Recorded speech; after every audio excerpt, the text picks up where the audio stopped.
तू मारेगा मुझे? तुम सब यहाँ मुझे मारने इकट्ठे हुए हो? अरे तुम्हारा खुद का कोई ईमान धर्म नहीं है, तुम मारोगे मुझे? और एक बात बता, पिछले साल तो कोई और आया था मारने मुझे, इस बार वो नहीं आया? वो लाल साल वादा पूरा को नहीं करिया सा तो हम की मैं आया हूँ सा। तुम सब अंदर से एक जैसे के जैसे हो। ठीक भीड़ इकट्ठी हुई है मुझे मारने के लिए आज। मैं माता सीता को लेकर गया था, इसीलिए मारने के लिए इकट्ठे हुए ना तुम सब आज।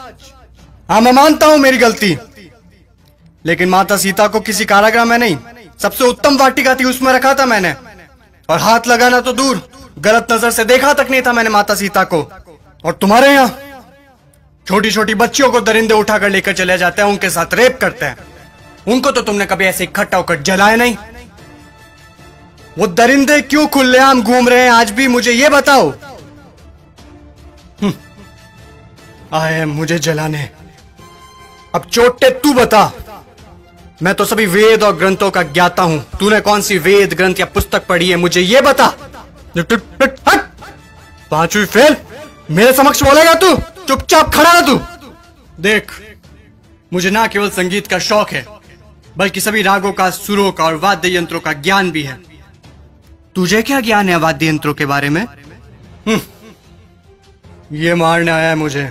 अब तुम लोग सुनो, मेरे जैसा महादेव का भक्त ना तो कोई हुआ है, ना मेरे जैसा महादेव की भक्ति किसी ने की है। और तुम लोग, तुम्हारा भी कोई जमीर नहीं है। भगवान पलटते समय नहीं लेते तुम। काम हुआ तो ठीक, तो चलो महादेव के पास, हुए तो चलो महादेव के, नहीं हुए तो चलो इस बार बालाजी के चलते हैं। क्या हुआ? गुस्सा आ रहा है मेरे ऊपर? तुम लोग मेरे बारे में क्या सोचते हो मुझे कुछ फर्क नहीं पड़ता, लेकिन एक बात कान खोल के सुन लो, मैं चाहे कैसा भी हूं, लेकिन तुम्हारे इस मंत्री जैसा कदापि नहीं हूं मैं। मेरे राजपाट में जनता प्रसन्न रहती थी, खुश रखता था मैं उन्हें। इसकी तरह पटाखों की चोरी कभी नहीं की मैंने।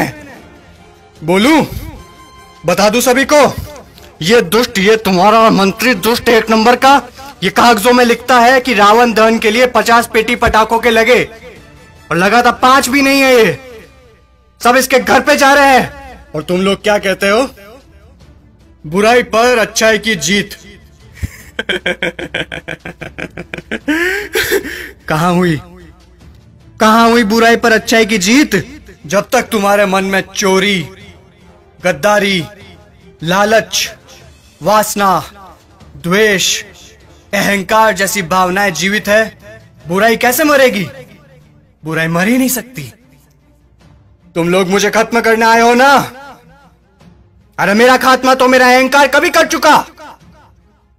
अब अगर मारना है, जलाना है, तो अपने अंदर छुपे रावण को जलाओ, उसको मारो।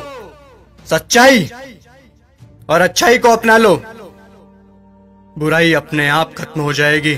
और अगर तुम मुझे जलाने के उद्देश्य से ही आए हो, तो मैं तुम्हें बता दूं कि सिर्फ छोटे बच्चे ही आज की तारीख में मुझे जला सकते हैं, क्योंकि उनके अंदर चोरी, गद्दारी, लालच, घृणा, वासना, द्वेष, अहंकार जैसी भावनाएं नहीं है।